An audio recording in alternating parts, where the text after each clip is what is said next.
One of the most taboo things to criticize is the Muslim culture. And this is exactly why we are where we are.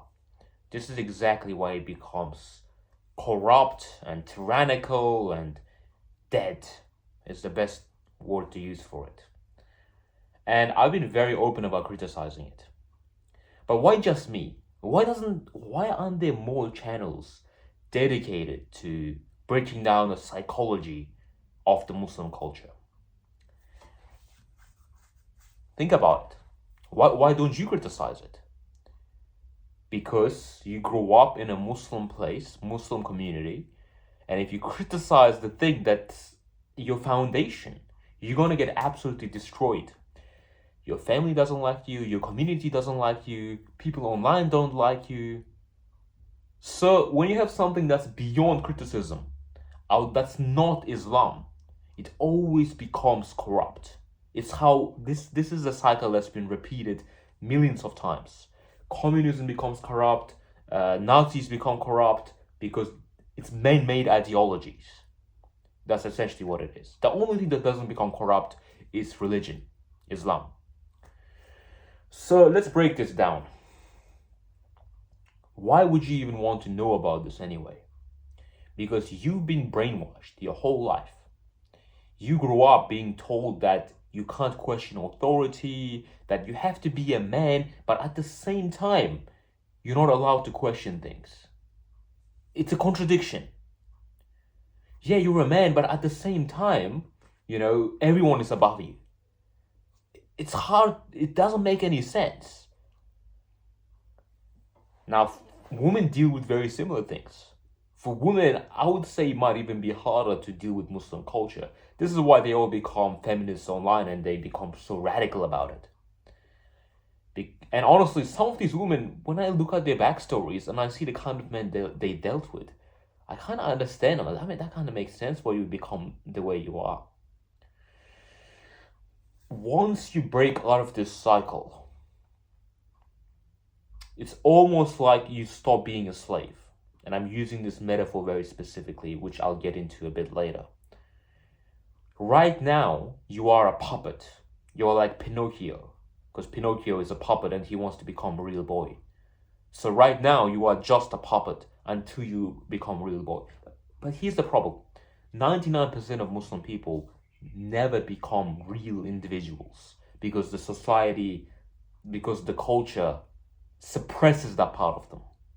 You will never become an individual if you follow the Muslim culture.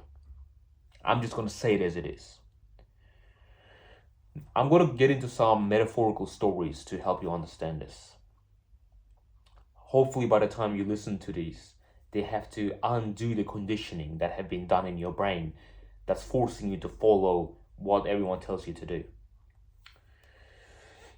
The first story, and this is why I mentioned the word slave before. In the stories, in religious stories, both in the Quran and in the Bible, we have the story of Moses who frees the people from Pharaoh's slavery. It's the Jews. Moses frees the Jews. He says, "Let my people go." In this story, this is the perfect depiction of tyranny.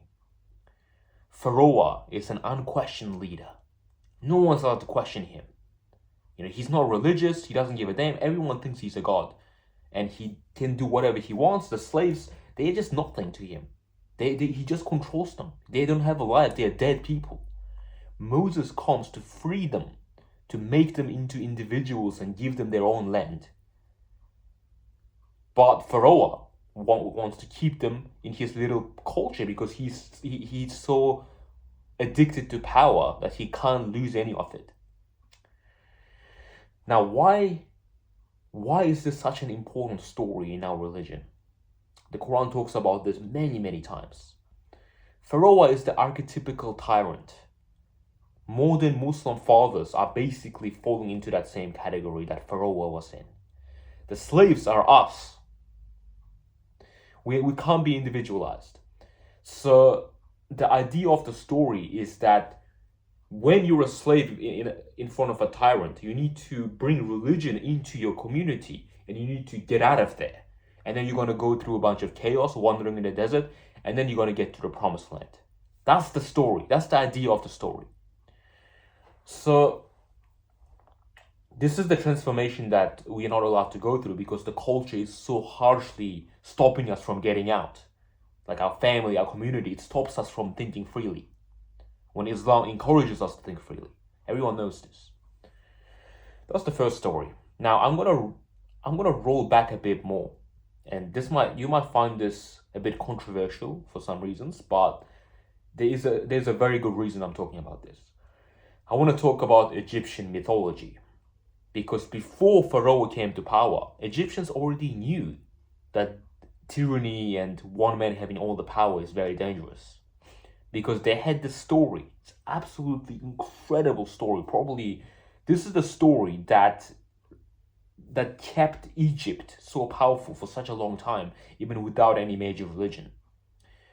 Now this is haram because a lot of Egyptians, after a bit, they started to think that this is a real story, and they started to think about the characters as gods in the mythology, but that's not the case. That's just stupid.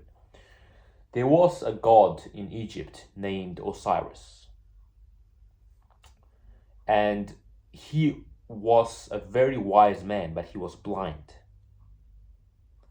So you can imagine this. He has all the power in Egypt. He knows everything, and he has a wife. Like his wife's name was Isis. I don't know why it was Isis, but her name is Isis. And Seth, who was the archetypical understanding of Shaitan and Satan, that it was their version of that. Because, in that time, I think they already had some religion come in, but they sort of misinterpreted it. But that was like how they started to interpret the world. So it came from very deep parts of the conscious mind. So that was Shaitan.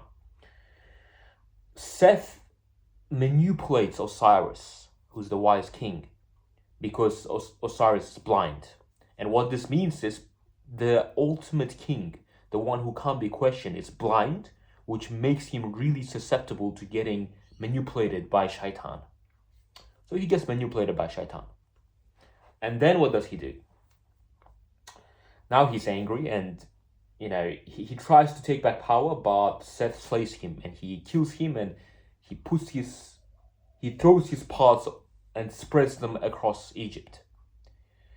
Isis, his wife, finds his phallus, so his reproductive organs, and she uses it to impregnate herself, and she gives birth to Horus. Now Horus is not the wisest one, because he's just born, obviously. But he has a head of an eagle, which means he's very free, like an eagle, and he can see very clearly. His father, Osiris, was blind, but he was wise. But Horus is like, he's not wise, but he's very, very flexible and smart. No, sorry, not smart, flexible and observant. Horus goes and defeats Seth, who's Shaitan. And he revives Osiris and gives him an eye. And now they are able to observe they are able to observe Egypt, and they are able to rule it together. So it's the wisdom of the tyrannical king in combination with the vision of the young generation, of the people who are like more open like us. They thought that was the object of worship. Now, the problem they had was, instead of just taking those stories and using it to structure the society, they took it too far. They thought they were gods. That's why they started to think Pharaoh was divine, because they saw him as a combination of Osiris and Horus. That's why Islam is so critical of Pharaoh, because he put himself into god status. It was a very, very big problem. But we can still learn some things from the story. Same as we can learn things like this from the story of Pinocchio. Pinocchio is an insanely metaphorical cartoon. It's insane. And as I mentioned, he's like he's a boy that wants to become real. That's why when he rescues his father from the belly of the whale, then he becomes a real boy. It doesn't make sense in the story, but this is the thing. When you are able to take yourself and your family out of this tyrannical cultural mindset, which is the belly of the beast, That's when you become a real individual. Mind-blowing. So, now that you got those examples, I'm going to move on to why it's such a big problem right now and why you need to learn this. I've been known to speak against feminism a lot, but this is where I'm going to sort of lean towards their side, to a very small extent. 99% of the problems in the Muslim community purely come from the incapacity of our men to love their women properly. Right now, you, person watching this, most likely 99% of you, when you get married to a woman, you won't be able to love her properly because you've been conditioned throughout your whole life to not express your emotions. This is almost guaranteed. Because if you can't express one emotion, you can't express any emotion. And if you don't give love to your woman, she's going to become dead inside. And this is the metaphor I've used many times. A woman is like a plant. And no matter what kind of conditions you put the plant into, you put them in the sun, you put it on a castle, you put it on top of a huge mountain, like a perfect place for a plant. If you don't water it, it's always going to be dead, right? Your love is the water for women. If you don't give love to a woman, she's going to become dead. She's literally a dead plant. There's nothing in her. In the real world, this manifests as anxiety. Extremely anxious, extremely dead. She's always scared. She doesn't have the feminine charm. She doesn't have the ability to make her husband happy with femininity. She's just dead. There's no light inside her. And this, unfortunately, perfectly describes 99% of Muslim and ethnic moms that I've met, compared to non-ethnic, like white moms. Like, our moms are really anxious, and they don't have the same life that the white women have. And this is because they're not receiving enough love. They're dead flowers. So what happens then is that her anxiety is so strong that it overlaps into her kids. So as children, most of us who were quite close with our mothers, which is pretty much all of us, I would say, our mother's anxiety rubbed off onto us, because psychologically, our nervous system, which regulates anxiety, imitates the one of our parents. The way our parents' nervous system works is exactly the same way our nervous system will vibrate. It's exactly the same. So what happens is we all grow up really anxious and really scared of everything. And we are afraid to try new things because we think, oh, what if I fail? The woman's mindset, anxious woman's mindset. And it makes sense for women to think like this, because imagine in evolutionary times, if you're a woman and you don't have a man who loves you, you have no protection, and it's a dangerous world out there. So you better be extra alert. All your power goes towards being alert to make sure you don't get eaten. And obviously, because her job is to protect the kids, and there's no man to love her, that anxiety will naturally go towards the child, and she wants to protect him. And then the baby grows up thinking, in the evolutionary subconscious part of their brain, that they are in an environment that's too dangerous to really do anything. Boom. You have an entire cycle of problems after problems after problems after problems, and you are stuck. You can't question authority because the father is too tyrannical, and you can't really explore the territory because your mom's too anxious. Done. That's how we end up where we are now. And this has nothing to do with Islam, by the way, because in the golden age of Islam, Muslims were extremely explorative. They broke into science, they broke into philosophy, they were the best thinkers of the time.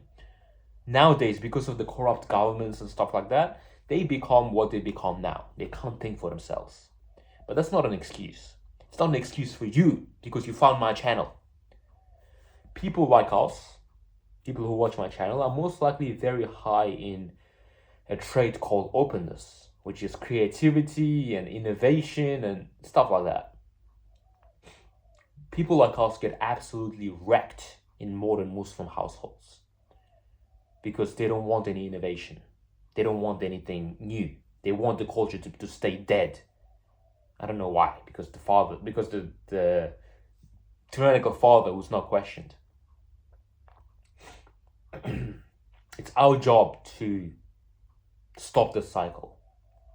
It's your job to go out and have as many kids as possible, to change your brain every single day, journal and do things that you're afraid of to unwire your brain. You have to completely loosen that anxiety that your brain has been conditioned to. And then your job is to love your woman properly as much as possible. And also to pass that on to your kids and fix the entire generation. I don't care what the other Muslims do, because a lot of them are hopeless. Some of the people online, some of the people in my comments, they're hopeless. Their brains are fried. Forget about them. People who watch me, who have the same personality as me, it's our job. This is our job. Don't try to pass the blame because your whole life you've been putting the responsibility to other people. No, this is the time where you're gonna take responsibility for changing your bloodline. And the rewards of this are gonna be immense. Subscribe to the channel if you find this meaningful and you want to join the movement. And look out for the next few videos, inshallah.